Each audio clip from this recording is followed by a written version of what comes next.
पहले का जो 13 क्वेश्चन है वो भी आपके इसमें चैप्टर में 1 से आएगा, रियल नंबर से। जैसे कोई भी क्वेश्चन आ सकता है। मैंने यहाँ पे 5 क्वेश्चन दिए हैं।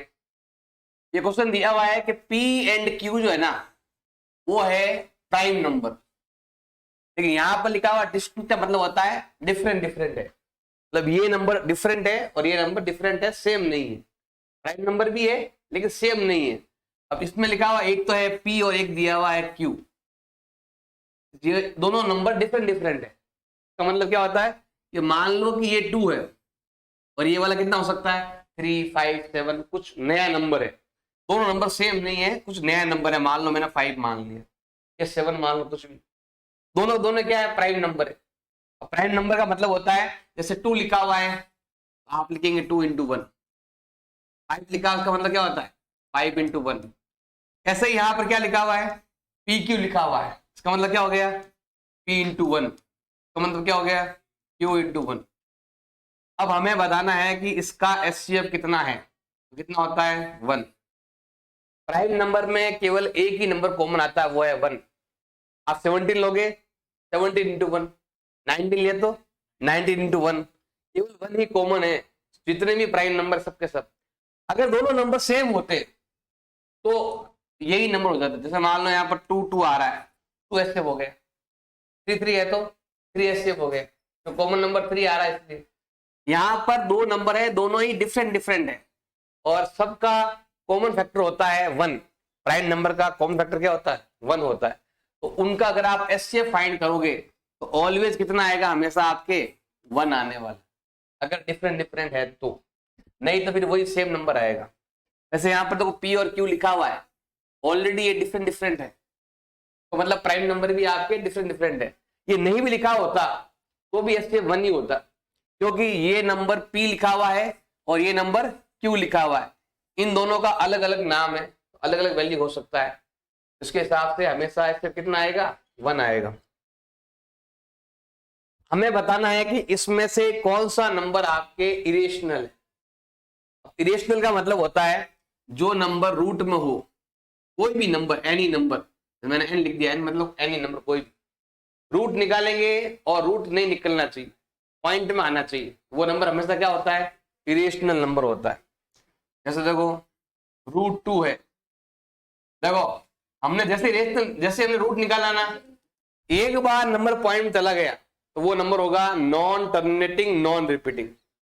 इरेशनल का मतलब होता है नॉन टर्मिनेटिंग नॉन रिपीटिंग होता है। अगर 4 आ रहा है उसका क्या होगा 2, 9 है क्या होगा 3। जिसका रूट पॉइंट में नहीं आता है, बिल्कुल फिक्स वैल्यू निकलता है, तो वो नंबर होता है आपका रेशनल। बाकी 2, 3, 5, 7, 8, 9, 6 जो भी नंबर है इसका हम रूट नहीं निकाल सकते, 9 के अलावा, 4 के अलावा, 1 के अलावा। वो जैसे ही रूट पॉइंट में आता है ना फिर क्या होगा नॉन टर्मिनेटिंग नॉन रिपीटिंग, और वो कहलाता है आपके इरेशनल नंबर। एक तो रूट वाला नंबर और एक पाई, ये 2 नंबर तो है आपके इरेशनल, बाकी के सारे क्या है आपके रेशनल। तो देखो ये भी आपका रेशनल है और 9 का कितना होता है 3, ये भी रेशनल है। अब यहां पर देखो ये रिपीट हो रहा है, नॉन टर्मिनेटिंग नॉन रिपीटिंग को हम कहते हैं इरेशनल, जबकि ये क्या हो रहा है रिपीट हो रहा है। अब अगर रिपीट हो रहा है तो रिपीट वाला नंबर हमेशा क्या होता है रेशनल। ये भी रेशनल, ये भी रेशनल, ये भी रेशनल, और ये नंबर होने वाला है आपके इरेशनल। कुछ नंबर और भी होते हैं लेकिन वो मन से लिखे जाते हैं। जैसे मान लो मैं लिख देता हूं 10, 100, मन से ही लिख रहा हूं ऐसे ही, लेकिन ये कहीं से निकलते नहीं ऐसे, इसको डिवाइड करने से इसका वैल्यू नहीं आता है, ये मन से लिखा हुआ है। हमने जानबूझकर ऐसे नंबर लिए हैं जो नॉन टर्मिनेटिंग हो और नॉन रिपीटिंग हो। जैसे मान लो मैंने ले लिया यहाँ पर 10, 11, 12, 13, 14, ये नंबर मन से लिए हैं, वरना एक्चुअल में एक तो पाई है और एक जिसका भी रूट निकालो उसका रूट पॉइंट में आ जाता है, डेसिमल में आते ही समझ लो वो क्या होता है नॉन टर्मिनेटिंग नॉन रिपीटिंग। हाँ इसमें डेसिमल नहीं था लेकिन क्वेश्चन में डेसिमल आ गया, मतलब आंसर में क्या आ गया आपके डेसिमल आ गया, तो वो नंबर होगा हमेशा नॉन टर्मिनेटिंग नॉन रिपीटिंग। आप किसी भी नंबर में आप किसी भी नंबर का डिवाइड लगा दो, कोई भी नंबर ले लो डिवाइड में, कैसा भी नंबर ले लो, हमेशा नॉन टर्मिनेटिंग बट रिपीटिंग वाला आएगा, या फिर टर्मिनेटिंग होगा। नॉन टर्मिनेटिंग नॉन रिपीटिंग कभी होता ही नहीं। कब? जब आप डिवाइड करो। ये वाला तभी आता है जब आप रूट निकालते हो या पाई का वैल्यू। बाकी तो ये वाले नंबर जो है ना वो मन से बनाए हुए नंबर, ऐसे ही आपकी बुक में दे दिया कि ये नंबर 110 था, अब 100 बन गया। रिपीट नहीं हो रहा है, नया नंबर आ रहा है, और नया नंबर आ गया 1000। रिपीट नहीं हो रहा है तो वो क्या कहलाएगा? Non terminating non repeating. और ये है आपके इरेशनल नंबर, ये भी है आपके इरेशनल नंबर। बाकी के जितने भी नंबर है सब क्या होते हैं? रेशनल। तो ये भी रेशनल है, ये भी रेशनल, क्योंकि रूट निकल रहा है। और यहां पर देखो ये नंबर कैसा है? टर्मिनेटिंग, रुक गया। देखो यहां पर 3 डॉट है, यहां पर 3 डॉट नहीं है। ऐसा नहीं सर, पीछे लिखा हुआ है 10 11 12 लिखा हुआ है, लिखा हुआ है लेकिन पीछे 3 डॉट नहीं दिया हुआ है। 3 डॉट होता तो ये नंबर क्या कहलाता? इरेशनल कहलाता। लेकिन मैंने 3 डॉट नहीं दिया पीछे, क्योंकि नॉन टर्मिनेटिंग ये वाला है, नॉन टर्मिनेटिंग ये वाला है। अब पीछे रिपीट हो रहा है और पीछे रिपीट नहीं हो रहा है। हो रहा है तो रेशनल, नहीं हो रहा है तो इरेशनल। लेकिन यहाँ पर पॉइंट के बाद में अगर यहाँ पर वैल्यू रुक जाता है तो सिंपल देखो, पॉइंट हट गया, 0 लगा दो, 1 2 3 4 5 और 6। जिसको फ्रैक्शन में लिख सकते हैं वो नंबर क्या होता है? रेशनल। ये भी रेशनल, ये भी रेशनल, ये भी रेशनल। क्वेश्चन को ढंग से पढ़ना है, पीछे 3 डॉट है या नहीं है। 3 डॉट कंपलसरी है ऐसे, और साथ में नंबर रिपीट नहीं होना चाहिए, तो ही नंबर क्या होता है? इरेशनल। बोलो। The lowest number when multiply by, ऐसा एक नंबर बताना लोएस्ट नंबर जो इससे मल्टीप्लाई करने पर नंबर कैसा बन जाए? नेचुरल नंबर बन जाए। लोएस्ट नंबर बताना है। बड़े तो बहुत सारे होते हैं, ध्यान देना भाई। यहां लिखा हुआ है 27, इसका मतलब क्या होता है भाई? 27 का मतलब होता है 3 इंटू 3 इंटू 3। मतलब ये ऐसे ऐसे फाइंड कर लेना, 3 का डिवाइड 9 टाइम, फिर 3 का डिवाइड 3 टाइम ऐसे। अब ये बोला है कि इसको मैं किस नंबर से मल्टीप्लाई करूं कि नंबर कैसा बन जाए? Natural number. नेचुरल नंबर का मतलब होता है बिना रूट का नंबर। 1 2 3 4 5 6, ना पॉइंट में होना चाहिए ना फ्रैक्शन में होना चाहिए, सिंपल नंबर 1 2 3 4 5 6 होना चाहिए। 1 to 10 तक 1000 कोई भी नंबर हो, फिक्स नंबर हो, उसमें पॉइंट नहीं हो, फ्रैक्शन नहीं हो। तो हमें इसमें बोला है किस नंबर से मल्टीप्लाई करें कि नंबर क्या हो जाए? परफेक्ट स्क्वायर हो जाए। तो देखो हमें ये चेक करना है किसका पेयर बन रहा है। इसका पेयर बन रहा है, अब इसका पेयर नहीं बन रहा है। लेकिन देखो रूल्स क्या है, कभी भी आप, ये रूट वाला नंबर है, रूट वाले नंबर को आप ऐसे 3 से मल्टीप्लाई नहीं कर सकते। करोगे तो ऐसा लिखा जाएगा, ऐसा लिखा जाएगा। इसलिए आपको 3 से मल्टीप्लाई नहीं करना, आपको किससे मल्टीप्लाई करना है? √3 से, और यहां पर भी √3 से मल्टीप्लाई करना। इससे क्या होगा? ये तो हो जाएगा √81, और 81 का मतलब होता है 9, रूट से बाहर आ गए। नहीं तो फिर यहां देखो 2 यहां हो गया एंड 2 यहां हो गया, तो मैंने किससे मल्टीप्लाई किया कि नंबर रूट से बाहर आ गया, तो मैंने 3 से मल्टीप्लाई किया, √3 से। किससे मल्टीप्लाई किया? √3 से। तो जरूरी नहीं है कि ये सारे नंबर एक जैसे दिखेंगे। मान लो ऐसा आ गया 45 आ गया, अब ये कहते हैं इसको किससे मल्टीप्लाई करें कि नंबर क्या हो जाए? परफेक्ट स्क्वायर हो जाए, या बोल दो नेचुरल नंबर हो जाए। तो क्या करेंगे हम? इसका मतलब होता है, इसका मतलब कितना होता है भाई आपके? 3 इंटू 3 इंटू 5 होता है। अब यहाँ पर 3 का पेयर बन गया, लेकिन किसका नहीं बना? 5 का नहीं बना। तो हम क्या करेंगे? यहाँ पर 5 से मल्टीप्लाई करेंगे, यहाँ पर भी और यहाँ पर भी। जैसे ही मल्टीप्लाई करते हैं तो ये हो जाएगा आपके 2 2 5, और इसका स्क्वायर रूट कितना होता है? 15। और यहाँ पर देख लो आप, ये नंबर और ये पेयर बन गया, इसमें से 3 आएगा, इसमें से 5 आएगा। तो जो नंबर कम है उससे मल्टीप्लाई करना है। रटना नहीं है कि सब में 3 लिखा हुआ है तो 3 से ही करेंगे मल्टीप्लाई। जैसा क्वेश्चन देखा जाए, जो पेयर बन रहा है उसको नहीं लेना है, जो पेयर नहीं बन रहा है उसको हमें मल्टीप्लाई करना है, वो भी रूट वाले से करेंगे, बिना रूट वाले से मत करना। जैसे यहाँ पर सारे ऑप्शन दे रखे हैं, 3 भी है, √3 भी है। पता क्या है कि इसको ऐसे बढ़ा देते हैं ना तो 3 हो जाता है, लगता है कि मैंने तो 3 से मल्टीप्लाई किया, जबकि ऊपर रूट वाली लाइन है, रूट तब तक है, लगातार रूट है, ऐसे मल्टीप्लाई होता है। नहीं तो फिर आप ऐसे मल्टीप्लाई करोगे तो मल्टीप्लाई होता ही नहीं, बस पास में लिखा जाता है नंबर। तो किससे मल्टीप्लाई किया हमने, √3 से, और इसमें √5 से। जिसका पेयर नहीं बना है उसी से मल्टीप्लाई करना है, जिसका पेयर बन गया वो कैंसिल, ये हट गया, अब 5 रह गया, तो √5 से मल्टीप्लाई करेंगे, दोनों का पेयर बन गया और हमें मिल गया आंसर। ये ध्यान, जिसका पेयर नहीं बना है उसी को हमें क्या करना है, मल्टीप्लाई करना है।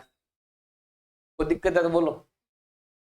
Find the value of x, हमें एक्स का वैल्यू क्या करना है भाई, फाइंड करना है यहाँ पर। अब देखो एक्स का वैल्यू फाइंड करना है, देखो इसको इससे मल्टीप्लाई करते हैं तो ये नंबर आएगा, इसको इससे मल्टीप्लाई करेंगे तो ये नंबर आएगा। एक्स का वैल्यू कैसा आएगा, 2 × 15, तो कितना होता है भाई 30, ये, और ये ऑप्शन हो जाएगा करेक्ट।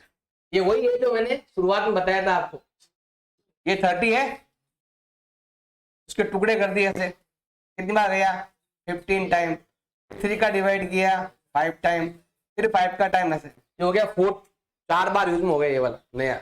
मतलब देखो 30 का मतलब क्या होता है, क्रॉस मल्टीप्लाई से 2 × 15 क्या हो जाएगा, 2 × 15। जो ये है ना ऊपर लिखना आप, जैसे अब ये देखो 15 मतलब क्या होता है 3 × 5। अब इन चारों में से कोई भी नंबर गायब है तो वो आपको फाइंड करना आना चाहिए। इनका मल्टीप्लाई यहाँ पर, इसका मल्टीप्लाई यहाँ पर, इसके टुकड़े करने पर 2 नंबर बने, इसके टुकड़े करेंगे तो और 2 नंबर बन गए। तो आपको वापस से इसके टुकड़े करने आना चाहिए, वापस इन टुकड़ों से वापस ये नंबर भी आना चाहिए फाइंड करने के लिए। इनको मल्टीप्लाई किया ये नंबर, इनको मल्टीप्लाई किया ये नंबर, और यहाँ पर इन 4 में से कोई भी नंबर गायब है, या ये वाला 5 में से कोई भी नंबर गायब है तो वो आपको फाइंड करना आना चाहिए। उसके लिए ऐसे लिखो, ऐसे टुकड़े कर दो, तो सिंपल सा है।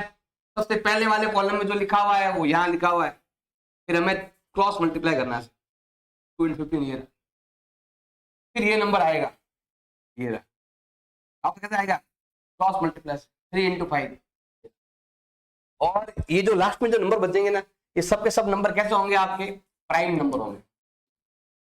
ये जो बाहर वाला नंबर है ना प्राइम नंबर, हम फिर लिखेंगे ऐसे 30 का वैल्यू हो गया ये पीछे वाला नंबर 2 × 3 × 5, और तीनों एक एक बार ये 1 टाइम लिखा है।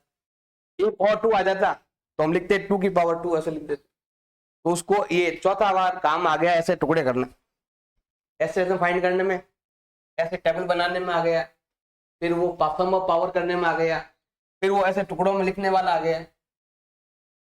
बहुत सारे क्वेश्चन बनते हैं। हमें बताना है कि ये कौन सा नंबर है, कंपोजिट नंबर है, इरेशनल है, प्राइम है या इमेजिनरी। देखो सबसे पहला काम तो इमेजिनरी तो है ही नहीं। इमेजिनरी का मतलब क्या होता है, रूट में कोई नंबर हो और उसके आगे क्या लगा हुआ हो, माइनस लगा हुआ हो।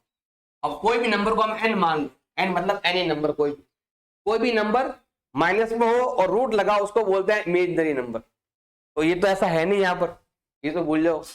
दूसरा है इरेशनल नंबर। इरेशनल का मतलब क्या होता है, इसमें पाई होना चाहिए या फिर होना चाहिए वो क्या नाम है, रूट में होना चाहिए। तो पावर रूट वाला है नहीं, पाई अंदर है नहीं, तो ये भी हो गया आपका कैंसिल, ये भी हो गया कैंसिल। अब ये 2 बचे, प्राइम और कंपोजिट। अगर ज्यादातर आपके बुक में आपके दिया हुआ क्वेश्चन प्रूव करो कि कंपोजिट नंबर, ऐसा क्वेश्चन भी आपके सवाल में दिया हुआ है। तो हमारे पास नंबर दिया हुआ है 7 × 11 × 13 + 13। एक नंबर हमारा ये है, एक नंबर हमारा ये है। अब देखो ये अलग अलग नंबर क्यों, प्लस के कारण। प्लस या माइनस क्या करता है, नंबर को अलग अलग करता है, मल्टीप्लाई से वो एक ही रहता है। अब इन दोनों में कॉमन क्या आ रहा है, 13 कॉमन आ रहा है, 13 कैंसिल, ये बच गया 7 × 11। 13 का डिवाइड 13 कितनी बार गया, 1 टाइम। अब यहाँ प्लस 13 का डिवाइड 13 कितनी बार गया, 1 टाइम।